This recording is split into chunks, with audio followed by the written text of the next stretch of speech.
오늘 말씀은 베드로전서 5장 마지막에 12절부터 마지막까지 있는 말씀입니다. 베드로전서 5장 12절부터입니다.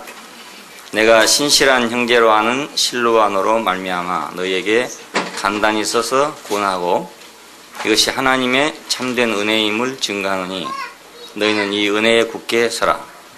함께 택하심을 받은 바벨론에 있는 교회가 너희에게 문안하고 내 아들 마가도 그리하느니라. 너희는 사랑의 입맞춤으로 피차 문안하라. 그리스도 안에 있는 너희 모든 이에게 평강이 있을지어다.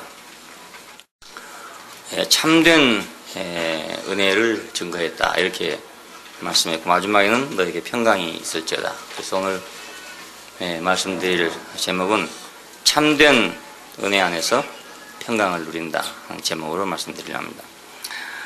베드로전서에서 특별히 은혜에 대해서 몇 가지 묘사가 있어요. 첫 번째는 그 증가된 은혜, 은혜가 증가한다는 말이 있어요. 특이한 말이죠. 은혜가 증가할지어다. 어떻게 증가하는가? 역시 생명의 문제이기 때문에 증가한다 그러면 증가한다. 그리고 4장 10절에 보면은 각양은혜라는 말이 나왔어요. 각각 은사를 받은 대로 하나님의 각양은사를 맡은 선한 청지기같이 서로 봉사하라 이런 말이 나왔는데 여기서 은혜를 또 각양은혜라고 그렇게 말씀을 했어요. 이거 역시 생명의 문제입니다. 그리고 5장 10절에 가면 모든 은혜라는 말이 나왔어요. 모든 은혜의 하나님 곧 그리스도 안에서 너희를 부르사 자기의 영원한 영광에 들어가게 하시니가 잠깐 고난을 받은 너희를 친히 온전케 하시며 이런 말씀이 나왔습니다. 그리고 이제 5장 12절에서 참된 은혜다 이렇게 또 말씀했어요. 그냥 은혜라고 하지 않고 이렇게 수식어를 붙여서 이렇게 말했는데 이 참된 한 말은 진리라는 말도 같은 뜻입니다. 진리, 진실, 참되다 다 같은 말입니다. 그러니까 이것은 인격과 관계된 그런 문제죠. 베드로전서를 쓸 때 그 수신자들, 대상자들은 여러 가지 어려운 고난의 직면에 있는 사람들이었습니다. 물론 초대교회니까 핍박이 있고 여러 가지 세상에 어려움이 있는 그런 성도들을 격려하기 위해서 이 편지를 썼어요. 그래서 이 고난이 결코 헛된 것이 아니고 장차올 영광을 위해서 필요한 것이다. 귀중한 것이다. 이것을 알리려고 썼는 것입니다. 어떻게 고난이 귀중한 문제가 되는가? 이것은 인격 안에서만 귀중한 문제가 됩니다. 고난이란 건 없으면 좋은 거 아니겠습니까?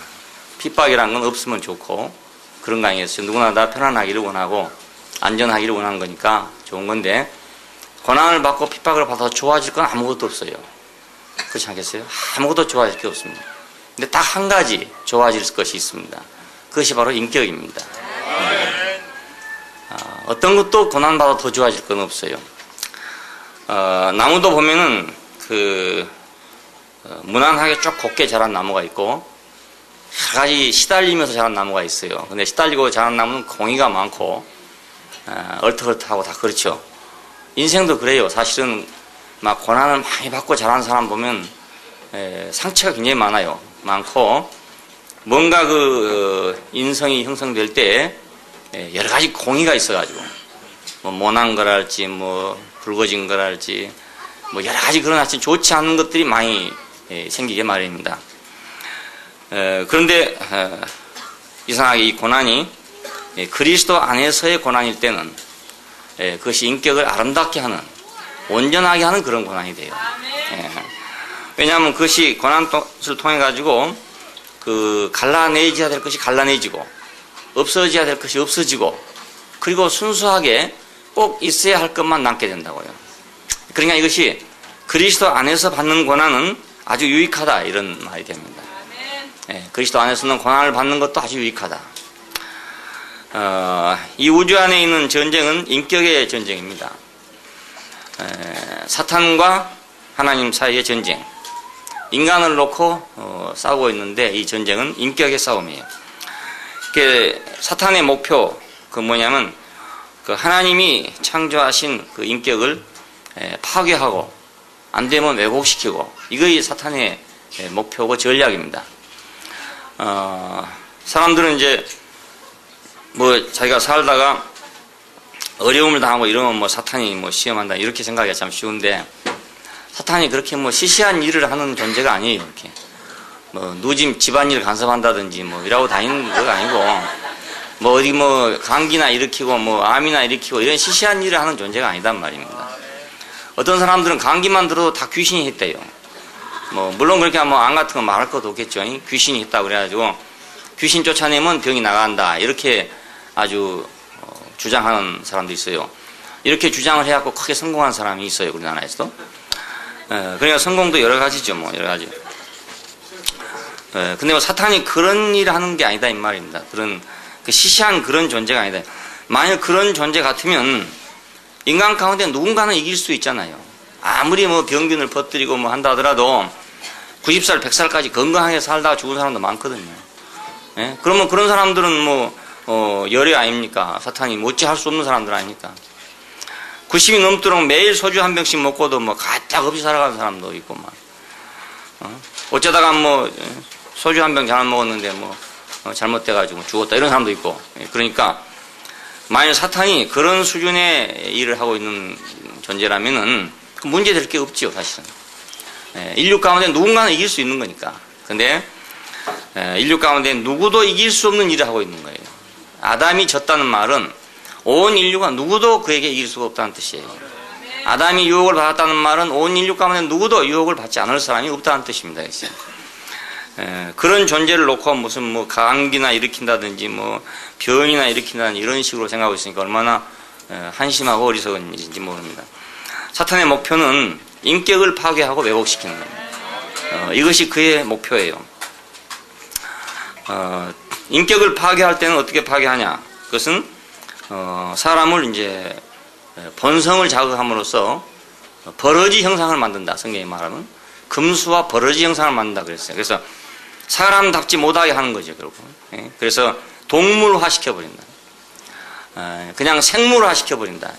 이런 것이 이제 1차적인 전략인데, 이 전략은 그래도 조금 낮은 수준의 전략입니다. 근데 조금 더 고등한 전략은 뭐냐면 인격을 왜곡시키는 전략입니다. 어떻게 왜곡시키냐? 도덕이나 종교나 계율이나 이런 것들을 통해서 무엇을 쌓아 올려 가지고 그것이 인격인 것처럼 만들어 놓는, 그렇게 왜곡시키는 전략입니다. 지금 제가 인격이라고 말해도 대부분의 많은 어떤 사람들은 인격 그러면 뭘 생각하냐면 인간이 쌓아 올린 어떤 것을 인격이라고 생각한다고 듣는단 말입니다. 여러분 그렇게 안 드시지만은 이제 오래 들으셔서 인격 그럼 뭘 말하는구나 이렇게 아시겠지만은 다른 사람들이 들을 때는 인격 그러면 저 사람은 그 뭐 아무개 같은 그런 뭐 도덕주의 예를 들어 그런 걸 얘기하는가 보다. 고상하고 점잖고 이런 거 참 그 사람 존경할 만하다 이런 것을 가르쳐 말하는 걸로 생각해요. 이것이 사람을 왜곡시키는 거예요. 그러니까 인격대로 놔두지 않고 그걸 파괴하려고 하다가 안 되면 어떤 사람은 동물화 시키려고 하면 안 하거든요. 나는 그런 짓 안 하겠다. 나는 그렇게 인생을 안 살겠다 이렇게 나온단 말입니다. 난 절대로 너한테 안 속아. 나는 너같이 말이지 버러지같이 나 안 살아. 이런 사람이 생기거든요. 이런 사람이 생기면 그 사람은 어디로 가냐? 종교나 도덕이나 이런 데로 간다고요. 그래 거기 갖고는 어떻게 되냐? 파괴시키는 게 아니고 왜곡시켜버리고 만단 말이에요. 참 묘한 계획입니다. 그러니까 사람이 쌓아 올리면 쌓아 올릴수록 그건 왜곡된 것이다 이겁니다. 쌓아 올릴수록 왜곡된 거다. 이따 가다 보면은 요즘에 애완동물들 있잖아요. 그 강아지 같은 거. 거기다가 뭐 옷을 이렇게 입혀놓은 거 있어요. 그 개에다가 옷을 입혀놓은 거 있어요. 그럼 정말 꼴불견이죠. 정말 꼴불견이더라고요, 그거는. 그 타고난 털이 얼마나 좋은데, 그 위에다가 사람이 뭘 꾸며서 만들어 놔두면 말이에요. 어색하기도 하고, 이상하기도 하고, 괴물이고, 저 이상하단 말입니다, 그것이. 사람들이 만들어 놓은 인격이라는 게 그런 거다, 이 말입니다. 뭔가 이렇게 문화나, 전통이나, 역사나, 종교나, 계율이나, 도덕이나, 이런 걸 가지고, 만들어 놓은 거 아니겠습니까? 사람들이 말하는 소위 인격이라는 게 말입니다. 그러니까 사람들이 볼 때는 다 똑같으니까 자기도 그런 걸 바라고 있기 때문에 그걸 보면 참 고상하다 이렇게 보일지 모르지만 하나님이 보시면은 그건 가증한 거다 이겁니다. 가증한 거. 왜냐하면 왜곡시키는 것이니까. 자기의 본 모습이 아닌 다른 모습을 만들어 가지고 쌓아 올려놓은 거 아니겠어요? 쌓아 올려놓은 거. 사람이 생각하는 건 그거 이상을 생각할 수가 없어요. 뭔가를 모자라니까 더 하면 된다. 이 생각밖에는 사람은 할 수 없어요. 이게 최선의 생각이에요. 세상에. 근데 이것은 왜곡시키는 일입니다. 이것은 결국 파괴시키는 거나 왜곡시키는 거나 다 같아요. 파괴된 사람을 보면 야 저거 사람도 아니고 저거 동물이구나 이렇게 우리가 보게 되잖아요. 요즘에 무슨 뭐 가정 파괴범이니 뭐 인격 파괴범 이런 얘기 많이 하더라고요. 이런 사람 보면 사람 같지 않단 말입니다. 이게 사람 같지 않고 저거 짐승이나 저런 짓 하지 사람이 저런 짓 하겠나 이렇게 생각되죠. 근데 이제 뭐 종교나 도덕이나 이런 걸로 쫙 무장되는 사람 보면은 야 그거 참 훌륭하다 놀랍다 이렇게 생각된단 말입니다.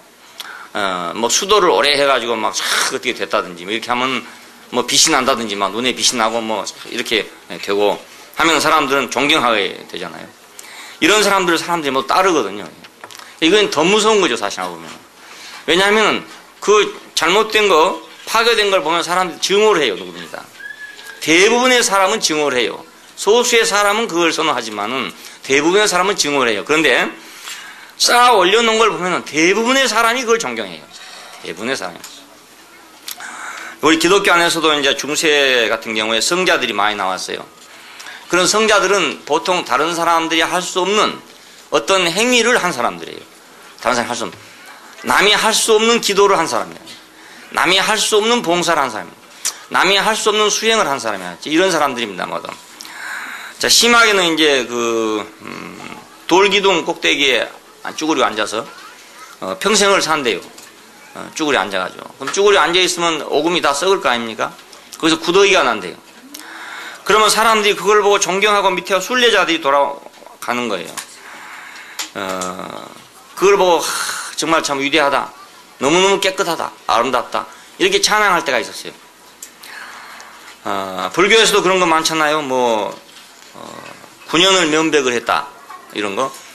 9년 동안을 벽만 보고 살았대, 벽만. 아무 데도 안 보고. 달마대사 같은 분이 그래가지고 도를 통했대요. 예, 석가모니가 도를 통할 때도 오만 고행을 겪어가지고, 고난을 겪어가지고 도를 통했다 그러잖아요. 우리나라 유명한 분도 10년인가 7년인가를 장좌불화 했다. 앉아있고 눕질 않았다. 이런 거예요. 이런 사람들은 다 존경하는 거예요. 존경한데, 이게 바로 인격을 왜곡한 거란 말입니다. 하나님이 사람에게 주신 그 위치를 왜곡시킨 거죠. 이게 더 무서운 거죠, 알고 보면. 아예 차라리 파괴시킨 것은 누가 봐도 저건 잘못된 것이다. 이렇게 생각이 되기 때문에, 그건 사람들이 안 가지만, 그렇게 아주 다듬어지고 쌓아 올려진 것은 사람들이 다 존경한단 말입니다. 그래서 다 그리 가지요. 그러면 그것이 인간이냐? 그것이 인격이냐? 그 인격이 아니단 말입니다. 조작한 거 아니겠습니까? 조작극이죠, 조작극. 예. 이런 말 하면 이거 세상에 이거 정말, 이거 어디 가도 환영받지 못할 말인 줄 알면서도 할 수 없이 하는 거죠. 예. 다 나보고 틀렸다 할 거 아니겠습니까? 예. 근데 우리가 순수한 걸 놓고 보면 그렇단 말이에요. 난 예수 그리스도를 놓고 볼 때 모든 사람이 가짜인 거예요. 다 가짜인 거예요. 예. 그 진실을 놓고 보니까 다 가짜인 거예요. 파괴된 것도 가짜고 쌓아 올려놓은 것도 가짜다 그겁니다. 예. 파괴된 것도. 파괴된 것만 나쁜 것이 아니고 쌓아 올려놓은 건 더 나쁜 거다 이거예요. 이것이 사탄의 계략입니다. 왜냐하면 하나님이 사람을 창조할 때 그 인격을 통해서 하나님을 표현하려고 만들어놨기 때문에 그 인격 자체가 만일에 왜곡되거나 파괴되면 하나님은 나타날 수가 없어요. 가장 좋은 전략 아닙니까? 그러니까 예. 그림 그린 사람에게다가 종이를 없애버렸다. 그러면 그림 못 그린 거 아니겠어요? 예? 그림을 그리고 싶은데 그릴 종이가 없게 만들어. 너 그림 마음대로 그려. 너는 그림 그리고 싶으면 마음대로 그려. 그리고 종이를 일체 없애버렸다 이겁니다. 천도 없애고 아무것도 없애버렸다. 그러면 이제 못 그리는 거 아니겠어요? 그것과 같아요. 하나님 보고 당신이 능력이 있으면 해봐. 그리고 그 하나님이 나타날 인격을 파괴시켜버리거나 왜곡시켜버리면 안 될 거 아니냐 이겁니다. 예. 등이 없으면 전기가 분리될 수 없잖아요. 전등을 만들 수 없잖아요.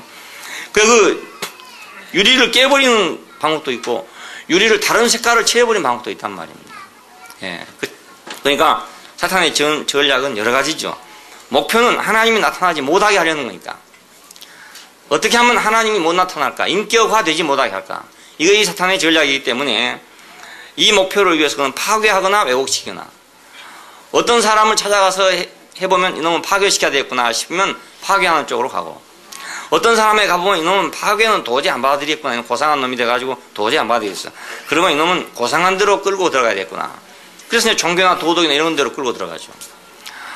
자, 우리도 어쩌면은 이렇게 좀 고상한 쪽에 속했는지도 몰라요. 나도 어려서 그랬는가도 모르겠어요. 참 거기서 하나님이 나를 건져줬다는 게 얼마나 감사한지 모르겠어요. 예, 저도 파괴 쪽은 좀 싫은 사람이거든요. 파괴 쪽은 싫은 사람이고, 저도 그쪽은 증오를 하는 사람인데, 이 쌓아 올려놓은 것은 선호하는 쪽이란 말입니다. 어려서부터. 그랬으니까 좋은 거라고 생각하니까 갔을 거 아니겠습니까? 만약 그대로 그냥 놔뒀으면 나도 쌓아 올린 사람이 됐을 거다 이겁니다. 근데 주님께서 나를 거기서 건져내가지고 파괴되지도 않고 쌓아 올리지도 않는, 하나님이 지어놓으신 그 자리로 이렇게 다시 찾아줬다는 거예요. 나를 구속해줬단 말입니다. 구속해줬어요. 구속이란 것은 하나님이 창조한 그 자리로 나를 되돌려 놓은 것입니다. 그분의 죽음을 대가로 지불하고 나를 그 원위치로 회복시켜 놓은 거란 말입니다. 만약 그렇지 않았으면 나는 둘 중에 하나일 거 아닙니까? 파괴되든가 왜곡되든가 둘 중에 하나예요. 우리 모두가 다 그래요. 파괴되는 사람이 되든가 아니면 왜곡되는 사람이 되든가 둘 중에 하나가 됩니다. 그러나 주님은 거기서 우리를 건져내셨어요. 인격은 뭐냐? 인격은 하나님이 주신 것입니다. 내가 만든 게 아니고 만들 수 있는 게 아니다 이겁니다. 예, 격이란 것은 어떤 사물이든 어떤 물건이든지 어떤 존재에게는 격이란 게 있어요. 다. 개에게는 개의 격이 있고 소에게는 소의 격이 있고 다 격이 있어요. 그 존재의 고유한 어떤 것이죠. 그게 바로 격이죠. 그러니까 개라는 존재는 개라는 존재만이 가질 수 있는 고유한 자리가 있어요. 그것이 바로 격이란 말입니다. 절대로 소는 그 자리에 갈 수가 없어요. 소로서는 그 자리를 만들 수가 없어요. 호랑이가 아무리 개보다도 100배, 1000배 강하다 할지라도 호랑이로서는 개의 격을 가질 수가 없단 말입니다. 그 고유한 위치, 그것이 바로 격이에요. 격이란 게. 그럼 사람 인격할 때는 사람의 격 아닙니까? 이거. 그 사람의 고유한 격이 있다 그 말입니다. 고유한 격이. 그래서 하나님이 만들어주신 것이 사람이 만들 수가 없어요. 하나님이 만들어주신 걸 사람이 꾸밀 수도 없는 거 아니겠습니까? 아무리 꾸며도 꾸며질 수가 없어요. 도저히. 자, 그래서 이것은 거룩한 것입니다. 왜냐하면 비교할 수가 없으니까. 다른 거하고 완전하게 구별되기 때문에 거룩하단 말이에요. 그렇지 않겠어요? 그게 꼭 좋다 나쁘다를 떠나서 다른 일체의 모든 것과 구별되기 때문에 그것은 거룩한 것이란 말입니다. 예, 하나님이 지으신 것은 거룩해요. 그러니까 예, 유일한 격을 가지고 있으니까, 유일한 위치를 가지고 있으니까 그것은 거룩한 것이죠. 신성한 거다 이겁니다. 만유는 각자의 격이 있어요. 이것은 부여받은 것이지 결코 만든 것이 아니다 이겁니다. 만일에 그걸 만들었다 하면 부여받은 걸 무시한 거 아니겠습니까? 부여받은 것이 참으로 옳다면, 부여받은 것이 감사하다면 만들지 않을 거다 이겁니다. 근데 부여받은 것에 대해서 감사가 없기 때문에 만들려고 할 거 아니겠어요? 예. 자기 얼굴에 만족한 사람은 성형수술 안 할 거란 말입니다. 자기 얼굴에 뭔가 만족하지 않으니까 성형수술 해보는 거 아니겠어요? 예. 눈이 무슨 눈이 되더라도 자기는 그게 참 감사하다. 어떤 사람 토끼 눈깔이 됐다. 근데 참 나는 토끼 눈이 너무너무 참 하나님이 주셔서 감사하다. 이러면 수술할 필요가 없는 거죠. 그렇잖아요? 근데 뭔가 좀 부족하다. 이러면 수술하는 거 아니겠습니까? 예. 하나님이 주신 천부적인 어떤 것에 만족한다면 사람은 꾸밀 필요가 없단 말입니다. 근데 그 천부적인 어떤 것에 만족하지 않다 보니까 자기가 뭘 만드는 거죠. 이것이 왜곡입니다. 만들어내는 게 왜곡입니다. 이 왜곡은 아주 무서운 것입니다. 위치를 살아내기만 하면, 하나님이 천부적으로 주신 그 위치를 살아내기만 하면 그건 다 신성하고 다 거룩한 건데, 그걸 살아내는 대신에 자기가 무엇을 만들어내려고 생각한다. 이것이 선악과를 먹고 하나님 같이 되려고 했다는 뜻입니다. 하나님 같이. 인생은 인생의 위치를 살아내면 그러면 거룩한 것입니다. 거룩한 것이 검은 옷을 입으면 거룩하냐? 하얀 옷을 입으면 거룩하냐? 성당에 있으면 거룩하냐? 아니면 성전에 있으면 거룩하냐? 그게 아니고 인생이 하나님이 주신 위치를 그 위치대로 살아내면 걸어간 거란 말이에요. 그 위치대로 살아내면. 그러니까 너무너무 쉽잖아요, 알고 보면. 자, 하나님이 겸손을 좋아하신다, 온유를 좋아하신다, 절제를 좋아하신다, 이런 걸 좋아하신다. 그러면 그것들은 어디서 나온 거냐? 하나님이 주신 천부적인 위치를 살아낼 때 이것이 나오는 거예요. 내가 겸손을 만든다면 그건 겸손이 아니고 교만이에요. 내가 온유를 만든다면 그건 온유가 아니고 포악이라고요. 그것이. 그 속에 반드시 그게 들어있어요. 예, 온유를 만들어낸 사람 속에는 그 온유의 몇 배 가는 포악이 속에 들어있다고요. 어느 날 그게 폭발할지 모르는 거예요. 예, 용수철을 눌러놨다가 어느 날 팍 튀는 날은 배 이상 튄단 말이에요. 배 이상. 혈압이 오른다고 혈압약을 먹어서 억제하던 사람들이 안 먹으면 확 터진다고 그러잖아요. 갑자기 꽉 눌러놨다가 갑자기 터지면 그냥 터져버린다고 그러잖아요. 마찬가지로 사람이 무엇인가를 꾸며서 만들면 일시적으로는 그 눌려있는 것 같지만 그 속에 거의 잠재하고 있기 때문에 언니가 폭발할 때는 더 큰 힘으로 폭발한다. 더 큰 힘. 그러니까 인생의 위치에서 살아내면 그럼 저절로 겸손해지고 저절로 온유해지고 저절로 절제되는 거예요. 내가 내 인생을 알고 내 인생에 하나님이 주신 자리를 알고 그걸 살려내면 그게 겸손 아니겠어요? 예, 숨이 코에 붙은 인생을 살아내면 어떻게 교만하겠냐 이거예요. 교만할 수가 없는 거죠. 그게 겸손 아니겠습니까? 숨이 코에 붙은 인생을 살아내면 그것이 온유 아닙니까? 온유가. 다른 거 온유겠어요? 내가 힘이 있는데도 불구하고 내가 나를 억제하고 있는 게 온유가 아니단 말입니다. 예, 주먹이 있으면 어차피 쓰게 돼요. 주먹이 있으면 쓰게 돼요. 저 평생 누구를 못 때려봤는데 왜 못 때려봤냐? 내가 선한 사람이라서 못 때려본 게 아니고 내 주먹이 약해서 못 때려봤어요. 정말 주먹이 셌더라면 누구를 때려도 한 번은 때렸을 거란 말입니다. 그런데 이거 때려봤자 내 주먹만 깨질 것 같기 때문에 내가 못 때려본 거예요. 못 때려본 거 사실은. 그렇잖아요? 그냥 내가 주먹이 있으면 안 쓰기 참 어려운 거예요. 그처럼 어려운 게 없는 거예요. 자, 인생의 위치를 살아내지 않고 겸손한다, 온유하다, 이건 전부 다 그러니까 위선이 되는 거죠. 위선이 되고, 이건 더 많은 독소를 내포하게 돼 있어요. 인간은 자기 위치를 버리고 지금 다른 것을 만들려고 생각한 것입니다. 이게 선악과를 먹고 하나님같이 되려고 했다 하는 의미입니다. 사탄도 그렇죠. 자기 위치를 버리고 자기가 지금 무엇이 되려고 하는 거 아닙니까? 천사로서의 위치를 버리고 다른 것이 되려고 하는 거. 이게 사탄이거든요. 그 사탄을 따라서 사람도 자기 위치를 버리고 그 격을 버리고 지금 다른 걸 만들어 보려고 한다는 거예요.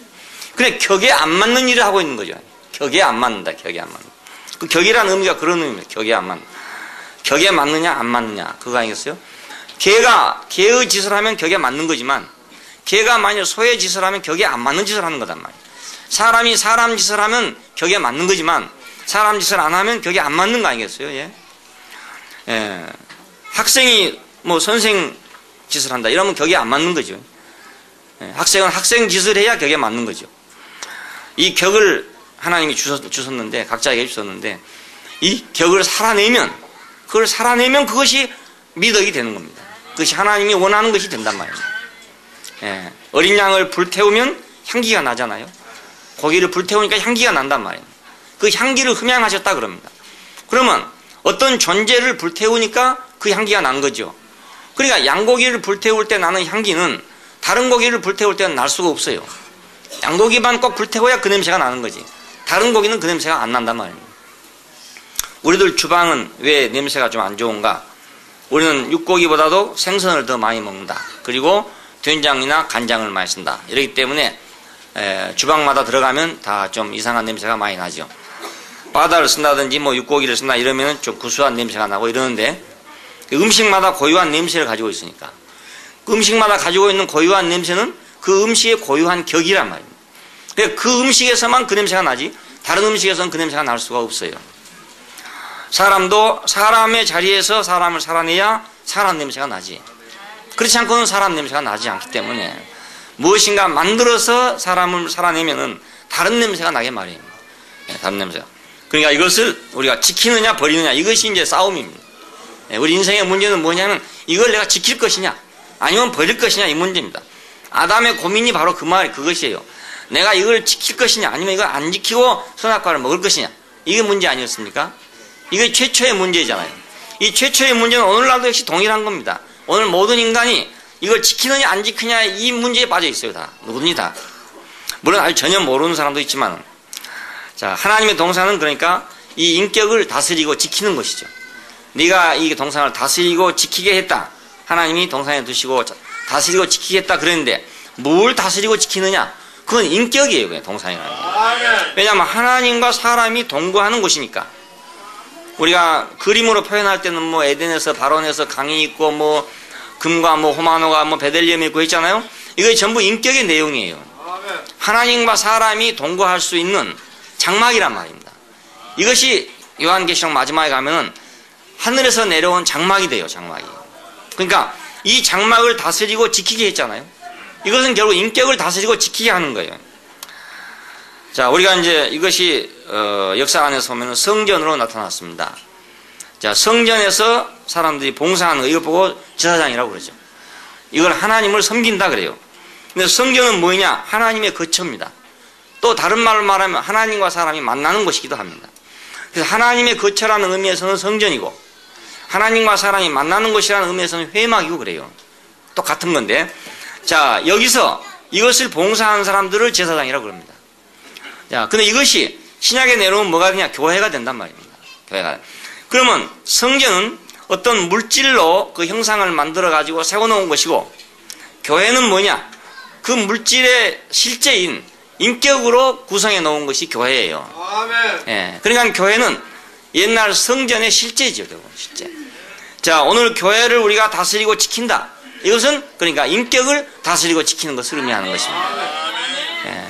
제사장은 왜 고귀하냐? 인격을 봉사하기 때문에 고귀한 거예요. 이스라엘 가운데 가장 고귀한 자가 누구냐? 그건 제사장이다 이겁니다. 그래서 옷을 백성들이 입는 옷처럼 그런 옷을 입는 게 아니고 아주 제일 아름다운 옷을 입었어요. 그래서 어디를 가든지 제사장의 옷은 아주 표가 나도록 그렇게 입었고, 수술을 달고 방울을 달아가지고 어디를 가든지 제사장에 갈 때는 움직일 때마다 소리가 나도록 그렇게 다 만들어놨어요. 왜냐하면 하나님을 섬기는 것은 이렇게 아름다운 것이다. 이걸 표현하기 위한 것이었습니다. 자, 그런데 하나님을 섬기는 그 예식 안에서 하나님을 섬겨도 그렇게 아름다운데, 하물며 그 인격 안에서 인격으로 하나님을 섬긴다면 얼마나 그것이 아름답겠냐, 그것입니다. 예, 오늘 신약의 제사장들은 우리는 인격으로 하나님을 섬기는 사람들이라고요. 예, 교회는 인격 구조체예요. 인격 구조체. 그러니까 성전과 교회는 하나입니다. 다스리고 지킨다. 성전을 건축하고 봉사하는 것이죠. 에덴 동산을 다스리고 지킨다. 성전을 봉사하고 다스린다. 지킨다. 인격을 봉사하고 다스린다. 지킨다. 교회를 봉사하고 지킨다. 같은 의미입니다. 자, 근데 사탄은 인격을 버리고 뭐가 되라? 신격을 찾으라는 거 아닙니까? 신격을. 너는 하나님같이 돼야 된다. 이거 하나님같이 돼야 된다. 네가 이것을 먹으면 정령눈이 밝아져서 선하거나 하는 일에 하나님같이 될 것이다. 이래서 사람을 위치를 이탈하게 만들었어요. 자, 근데 이제 중요한 문제가 하나 있습니다. 우리가 예수 그리스도를 사람들이 알고 있을 때 어떻게 하냐면 신격과 인격을 구유한 사람이다. 신격도 있고 인격도 있는 사람이다. 이렇게 지금 표현되고 있습니다. 자, 기독론에서 삼위일체에서 예수는 신격과 인격을 동시에 가지고 있다. 같이 가지고 있다. 이렇게 표현했어요. 이게 무슨 말인지 모르고 하는 거예요. 신격과 인격을 동시에 가질 수 있는 것이 아니에요. 신격과 인격이 어찌 같이 있겠어요? 하나님은 섞여 있는 것을 싫어하신 분이에요. 검은 소와 흰 소를 결의해서 밭을 가지 말아라. 흰 실과 검은 실을 결의해서 배를 짜지 말아라. 절대로 섞여진 것을 원하지 않는 분이에요. 섞일 수가 없는 분이라고요. 어떻게 섞여 있겠냐 이거예요. 사람 속에 인격과 신격이 어떻게 섞여 있겠냐 이겁니다. 섞여 있을 수가 없어요. 사람들이 예수를 봤을 때 그 무슨 특이한 무엇이 봤기 때문에 그런 말을 하게 되는데, 그것은 내용은 이런 것입니다. 그 예수 그리스도의 인격이 하나님의 신격을 나타냈기 때문에, 그래서 사람들은 어느 때는 나의 주시면 나의 하나님이십니다 이렇게 말했고, 당신 자신은 자기를 인자하고 말했고 그렇습니다. 그래서 어떤 면으로 볼 때는 사람이고 어떤 면으로 볼 때는 신이었다 이렇게 생각되는 거죠. 그래서 신격과 인격을 다 동시에 가지고 있다 이렇게 생각하는 겁니다. 그러나 사실은 그분은 신격을 가지고 있는 게 아니고 인격인데, 그 인격에서 하나님의 신격이 표현이 됐어요. 왜냐하면 사람은 하나님을 표현하기 위해서 만들어진 존재란 말입니다. 예, 만들어진 존재예요. 외형만 보고 사람들은 구비했다고 생각하는 겁니다. 존재는 인격이고 표현은 신격이었다. 이렇게 우리가 또 말할 수도 있죠. 그 존재 자체는 인격이었어요. 그러니까 항상 인자라고 그랬죠. 자기 자신을 말할 때 자기는 항상 인자라고 그래요. 인자라고. 근데 다른 사람들이 말할 때는 그는 하나님이다 이렇게 말했어요. 왜? 다른 사람이 볼 때는 표현을 본 거 아닙니까? 그 사람을 통해서 표현된 걸 본 것이고, 자기는 뭘 봤냐면 자기 존재를 보고 있단 말이에요. 근데 자기 존재를 볼 때는 자기는 인격이에요. 인격인데 사람들에게 보여질 때는 신격이 보였단 말입니다. 우리 사람은 그렇게 만들어진 존재예요. 하나님이 표현되도록 만들어진 존재란 말입니다. 그냥 하나님이 표현되려면 반드시 하나님이 천부적으로 부여한 인격이라야 그 인격에서 하나님이 표현되지, 파괴돼도 안 되고 왜곡돼도 안 된단 말입니다. 그렇지 않겠어요? 파괴된 자리에서도 하나님이 표현될 수가 없고 왜곡된 자리에서도 표현될 수가 없어요. 하나님이 주신, 원래 주신 그 자리에서만 하나님이 표현될 수 있어요. 우리 형상을 따라 우리 모양대로 우리가 사람을 만들고 그로 하여금 바다의 고기와 공중에서와 땅에 있는 모든 것을 다스리게 하자. 예. 그건 하나님을 대신하게 하자 이런 말이에요. 하나님 대신하자면 신격이 표현돼야 대신할 거 아닙니까? 신격이 표현되지 않고는 하나님을 대신할 수가 없는 거예요. 예. 그러니까 우리가 그의 충만한 데서 받으니 은혜 후에 은혜더라. 독생자의 영광이요 은혜와 진리가 충만하더라. 자고로 하나님을 본 사람이 없지만 아버지 품속에 있는 독생하신 하나님이 나타내셨다. 그는 본체의 형상이시고 영광의 광채시다. 이렇게 표현했잖아요. 이건 결국 그분 자신의 존재는 인격이지만 표현된 것은 신격이라는 뜻이에요. 이건 이제 우리도 가능하잖아요. 그러니까 만일에 신격과 인격을 구유한 분이라고 생각하면 우리는 불가능해요. 우리는 전혀 불가능해요. 근데 인격을 통해서 하나님이 표현된다면 우리 모든 인류도 다 가능한 거 아니겠어요? 누구라도 그 인격만 순수하게 있다면 다 하나님이 표현될 수 있으니까요. 이것이 복음 아닙니까? 이것이. 예, 예수님께서 신격과 인격을 가지고 이건 복음이 아니다고요. 예, 우리하고는 전혀 관계가 없는 이티나 마찬가지 이티. 예, 이티나 나하고는 무슨 상관이 있습니까? 내 피는 빨갛고 이티 피는 파란데 무슨 상관이 있겠어요? 예, 예수님은 신격과 인격을 가지고 있고 나는 인격밖에 없고 그러면 무슨 상관이 있겠냐 이겁니다. 예, 그분은 우리와 같은 인격이에요. 근데 그 인격이 전적으로 순수한 인격이기 때문에 전적으로 하나님이 표현됐다 그 말이에요. 이게 우리의 소망이에요. 그리고 이것이 우리에게 복음이에요. 예. 우리는 잃어버린 인격을 찾아가지고 그 인격 안에서 하나님을 표현하는 게 우리의 소원입니다. 소원. 자, 지키느냐 버리느냐. 우리는 이 문제에 있어죠. 그래서 이걸 잃으면 동산을 잃은 것이고, 이걸 잃으면 성전을 잃은 것이고, 이걸 잃으면 교회를 잃은 것이고, 이걸 잃으면 그리스도를 잃은 것이고 그래요. 예. 이걸 지켜야 내가 산다 말 지켜. 내가 이걸 지키면 평안을 얻게 된다. 동산 안에 있으면 평안했죠. 성전 안에 있으면 평안하죠. 교회 안에 있으면 평안하죠. 그리스도 안에 있으면 평안하죠. 예. 이걸 지키니까 그 안에 있으니까. 예. 마치 고기가 물속에 있으면 평안하듯이 우리는 바로 그 동산 안에 있으면 우리는 평안하게 되어 있는 거예요. 당연하게 내가 평안하려고 노력해도 된 게 아니란 말이야. 평안하려고 노력하면 노력한 것 때문에 피곤해. 노력하기 때문에. 평안하려면 노력하지 않아야 평안한 거지. 노력해서 평안하려고 그러면 평안한 게 아니에요. 그렇잖아요? 인격을 그러니까 회복하면, 우리 인간의 위치를 회복하면 평안이 오게 돼 있어요. 그리고 사람에게 하나님이 부여해 놓은 영광이 있게 돼 있단 말이에요. 이게 비밀이죠. 하나님이 그 흙으로 지어 생기를 불어넣어가지고 산혼이 되게 한 그 숨이 코에 붙은 인생에 뭘 도대체 예정을 해왔으면, 거기다 무엇을 작정을 해놨고, 거기다 무엇을 감춰놨는지, 예? 뭘 감춰놨는지, 이게 비밀입니다. 왜냐하면 아담 안에서 이미 그 표현이 안 됐기 때문에 비밀이라고요. 근데 예수라는 사람을 보니까 거기서 표현이 되더란 말이에요. 그것이 복이었어요.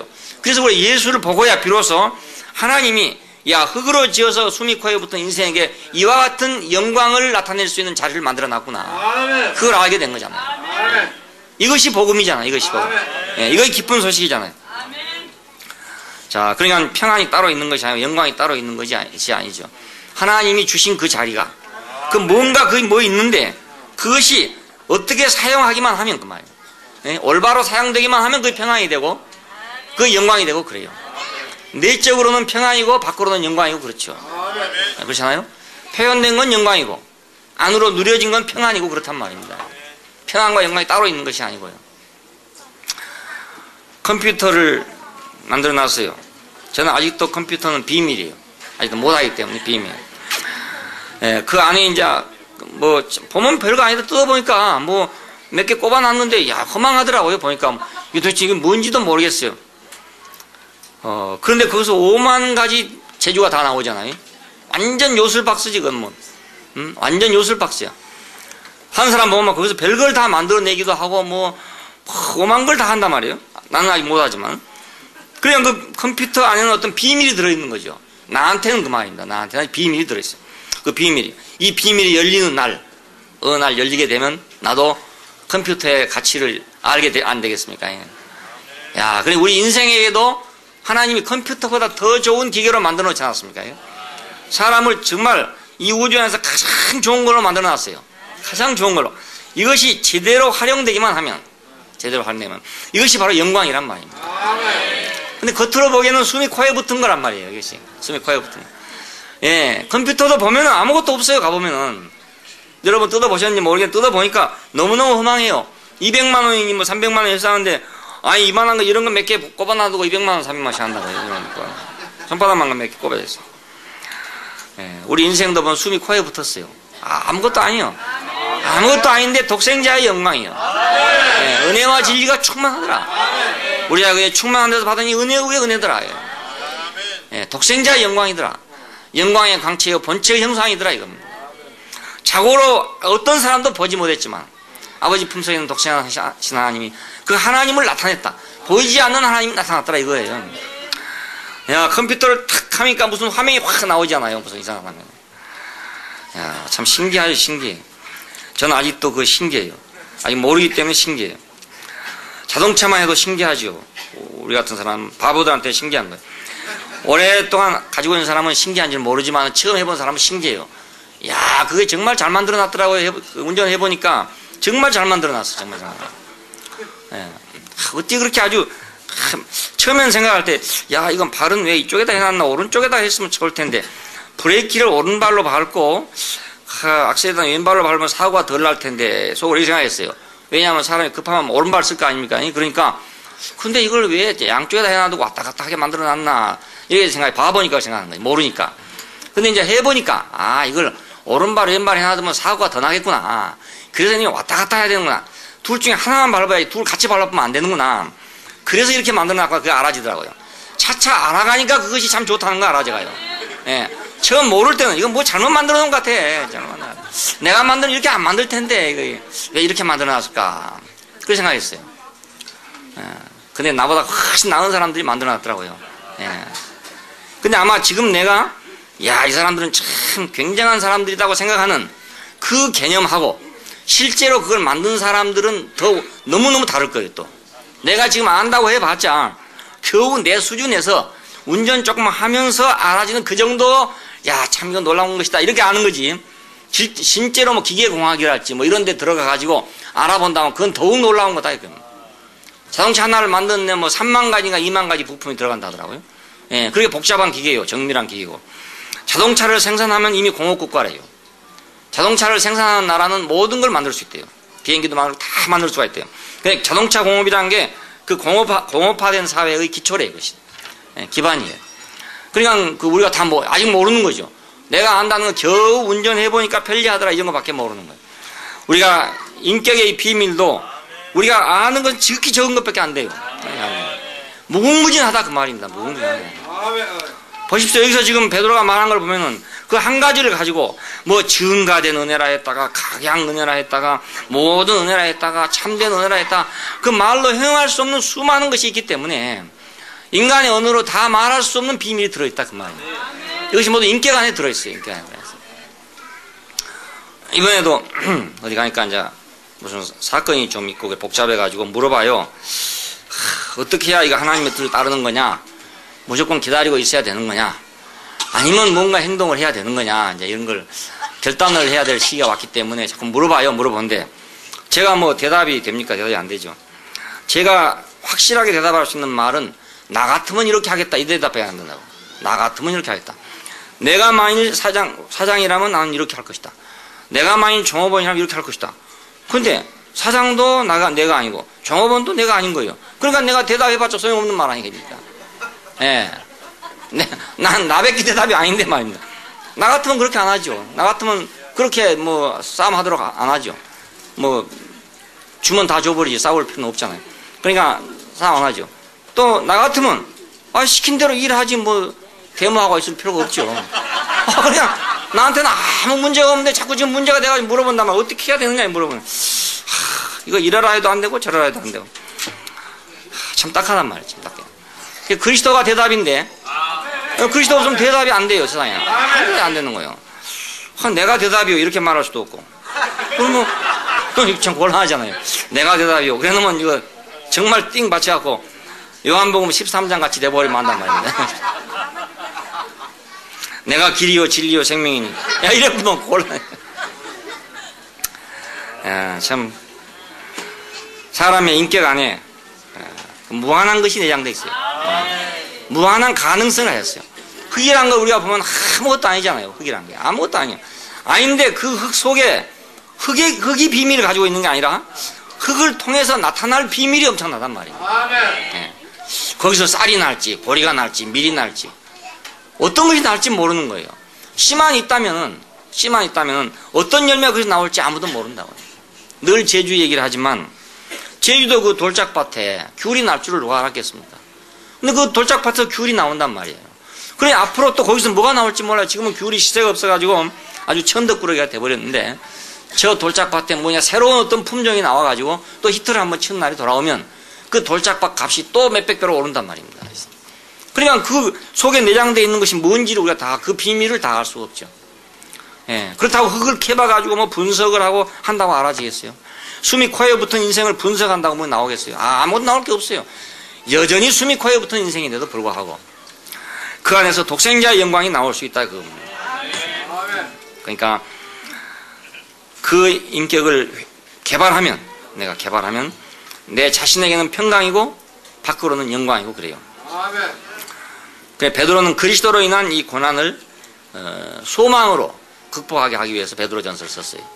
이걸 소망으로 그러니까 이 인격에 대한 소망을 가지고 고난을 극복하도록 하기 위해서 썼어요. 우리의 소망은 그리스도입니다. 그러니까 우리가 만약 평강을 위한 기술을 발휘한다면 그건 비인격적인 것이다. 비인격적인. 내가 평강을 얻기 위해서 어떤 방법으로든지 만일 그리스도 이외의 어떤 방법을 우리가 사용한다면 그건 기술이잖아요. 인격 이외의 어떤 방법을 내가 취한다면 그건 기술에 속해요. 기술은 비인격적인 거다. 이건. 인생의 불안은 어디서 왔냐? 위치를 이탈하는 데서 왔어요.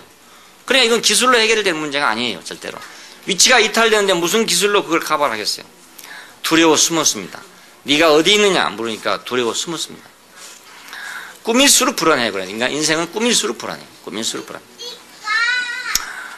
까놓으면 까놓을 대로 불안하고 까놓으면 까놓은 대로 창피하고 꾸미면 꾸밀수록 불안하고 그게 바로 인생입니다. 왜냐하면 제 위치를 못 찾기 때문에 그렇죠. 제 위치를 못 찾기 때문에. 그러니까 참된 은혜는 뭐냐? 그러니까 인격의 회복. 이것이 참된 은혜입니다. 자, 하나님이 옛날부터 많은 은혜를 줬죠. 애굽에서 나오게 하고 뭐하고 뭐 메뚜기도 주고 만나도 주고 뭐 메추라기도 주고 은혜가 많잖아요. 많은데 진짜 은혜 참 그 뭐 가짜란 말이 아니라 참된 은혜는 뭐냐? 인격이 회복되는 거. 이게 참된 은혜예요. 네, 이거 회복 안 되면 하늘에서 만나가 40년을 내려와도 역시 먹고 죽었다 그겁니다. 예수님이 그렇잖아요. 이때 유태인들이 와서 하는 말, 우리 조상들은 광야에서 만나를 먹었다. 모세는 만나를 주지 않았냐? 너는 뭘 주겠냐? 그랬더니 예수님이 하신 말씀이 그건 하늘에서 내려온 것이지만은 먹고도 죽은 것이다. 먹고도 죽은 것이다. 그러니까 어떤 은혜가 왔다 하더라도 무슨 은혜가 왔다 하더라도 이 인격이 회복되지 않는다면 이 인간의 위치를 회복시켜주지 않는다면은 그건 다 그냥 역사적으로 지나가고 만다. 네, 40년을 먹었어도 먹고 죽었다. 먹고 소용없다. 또 금방 배신했어요. 먹고도. 가나안 땅에 들어가서 금방 우왕좌왕하면서 바알을 섬겼던 겁니다. 바알을 섬기던 사람들이 만나를 안 먹은 사람이 아니고 만나를 먹은 사람이고 생수를 먹은 사람이고 메추라기를 먹은 사람이고 광야에서 수없는 이적을 본 사람들이에요.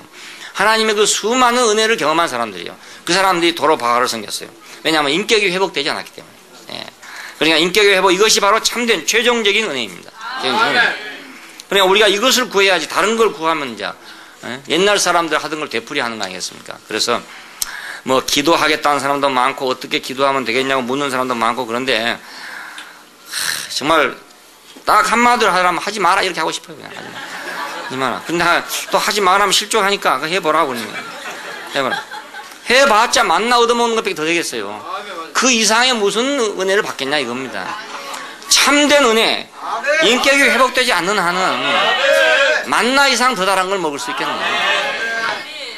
참된 은혜, 이것이 바로 인격의 회복입니다. 그리스도인의 고난은 그 그리스도의 인격에 관한 것이어야 돼요. 그러니까 다른 걸로 인해서 고난 받아서는 안 된다. 내가 뭐 어디 가서 뭐 뺑소니 쳐가지고 뭐 유치장에 갇혔다 이러면 안 된다. 그 고난 받는 건 무익한 일이다. 무익한. 내가 그리스도로 인해서 그 인격으로 인해서 고난 받는 것만 유익하다 이거예요. 세상은 진실을 거부하고 있어요. 아담 안에서 모두 이걸 거부하고 있어요. 그러니까 진실은 고난 받을 수밖에 없잖아요. 이 인격은 고난 받을 수밖에 없어요. 자, 근데 이 고난은 오히려 이 인격을 굳게 하고 온전하게 한다. 헛되이 고난 받으면 헛일이고 인격을 무시한 것이 바로 세상입니다. 세상이란 게 다른 게 아니고 세상이란 것이 뭐 술 먹고 싸우고 나쁜 짓 하고 이것이 세상이 아니고 하나님이 주신 그 인격을 무시한 그것이 바로 세상이에요. 무시하고 뭘 소중하게 여기냐? 기능과 능력을 소중하게 여기는 그것이 바로 세상입니다. 세상과 하나님 나라의 차이가. 세상은 모두 인격을 무시하고 있죠. 자, 성공만 모두 자랑하고 있죠. 성공만. 자기 능력으로 성공한 것만 자랑하고 있죠. 이게 바로 세상이에요. 종교는 뭐냐? 신격만 자랑해요. 신만 자랑해. 우리 신이 최고다. 우리 신이 최고다. 너희 신이 최고다. 이 신만 자랑하는 게 종교란 말입니다. 기독교는 뭐 여호와 하나님이 최고다. 뭐 불교는 뭐 불타가 최고다. 뭐 이런 식으로 알라가 최고다. 뭐 이래가지고 자기 신들의 전쟁이 신들의 전쟁. 이게 종교 전쟁이란 말입니다. 인간들은 모두 하청을 받고 있는 거죠. 하청. 신들의 전쟁에 하수인이 돼가지고 하청 전쟁을 하고 있는 거나 마찬가지예요. 각종 종교를 만들어가지고. 그러니까 이 세상에는 두 가지밖에 없어요. 성공을 주장하거나 신격을 주장하거나 둘밖에 없어요. 성공한 사람 아니면 신을 주장하는 사람 이렇게 갈라져 있어요. 이거 다 하나님같이 되자 하는 겁니다. 하나님같이 되자. 자, 그리스도는 그러니까 고난 받을 수밖에 없죠. 성공이냐 신이냐 이런 자리에서 인격은 무시당할 수밖에 없고 인격은 고난 받을 수밖에 없잖아요. 그리스도의 고난은 바로 이러한 고난이었어요. 예수님이 세상에 와서 받은 고난은 이 문제에 대한 고난이란 말입니다. 이 문제 고난. 그러니까 이 문제로 고난 받으면 우리는 더 감사해야 된다. 이거. 내가 그리스도와 함께 고난 받는다면 난 정말로 감사한 일이다. 이거. 내가 쓸데없는 일에 고난 받을 사람인데 내가 세상을 살다 보면 쓸데없는 일에 고난 받을 사람 아닙니까? 결국 뭐 그 되지도 못할 일에 가서 고난 받을 사람이고 뭐 어떤 사람은 뭐 옥에 갇힌 사람도 있고 뭐 매 맞은 사람도 있고 배사람 다 있어요. 요거도 먹은 사람도 있고 뭐 무시받은 사람 배사람 다 있는데 다 쓸데없는 일에 그래 우리가 고난 받을 사람이에요. 일생 동안 그러면서 뭐 인생이 고해니 뭐니 이렇게 파도니 하고 할 사람들이란 말이에요. 쓸데없는 일에 가가지고 자기가 괜히 웅덩이도 움직이면 출렁거린단 말이에요. 그렇게 그렇잖아요. 잔잔한 웅덩이에 들어가서 또 출렁거리면 파도가 일어난다고요. 파도가 저절로 있는 게 아니고. 그러니까 내가 가는 건 왜 이렇게 파도만 있냐? 나는 왜 이렇게 파도만 나한테 몰아치냐? 무슨 원수가 졌다고 파도가 나한테 이렇게 오냐? 이렇게 생각하고 있다고. 자기가 출렁거린지 모르고. 그러니까 이렇게 우리가 고난 받다가 죽을 사람이란 말입니다. 뭐 요거도 먹고 뭐 비난받고 뭐 이래 죽을 사람들이에요. 그런데 우리가 그리스도의 고난에 참여한다면 얼마나 영광스러운 일이냐 이거. 인격의 영광, 인격의 고난에 참여한다는 건 얼마나 영광스러운 일인지 몰라요. 이건 무시하면 무시받을수록 우리는 더욱 영광스러운 거예요. 남이 멸시하면 멸시할수록 나는 더욱더 자랑스러워요. 더욱더 자랑스러워요. 그리스도의 고난, 우리가 참여한다는 건 얼마나 큰 은혜인지. 이것이 참된 은혜가 아니겠어요? 이 그리스도의 인격의 고난에 참여할 수 있는 이것이 참된 은혜예요. 내가 이 인격의 고난에 참여한다면 나는 그 안에서 평강을 누리게 된다. 이거. 다른 모든 고난은 아무리 고난을 받아도 평강을 누릴 수가 없어요. 근데 이 고난만은 고난을 받을수록 안에서는 평강을 누리게 돼요. 밖으로는 영광이 나타나게 되고. 스데반의 경우에서 이거 확실하게 드러났습니다. 스데반은 돌로 쳐서 죽임을 당하고 있었어요. 근데 그 현상을 보면 안에는 평강이고 밖에는 영광이었습니다. 그 얼굴이 해같이 빛나더라 이렇게 표현해요. 이건 영광이란 말이죠. 자, 그리스도께서 하나님 보좌 우편에 서신 것을 보노라 하고 있는 그 얼굴이 해같이 빛나더라 이거예요. 그 해같이 빛난 얼굴을 사도 바울이 봤던 것입니다. 거기서 목격자예요, 그 사람이. 사도 바울이 우연히 그냥 갑자기 다메섹에서 그렇게 된 게 아니고 스데반을 죽인 걸 보고 온 사람이에요. 보고 돌아오던 길인 거예요, 그 사람이. 스데반은 죽으면서 사도 바울을 남겨놓고 간 거예요.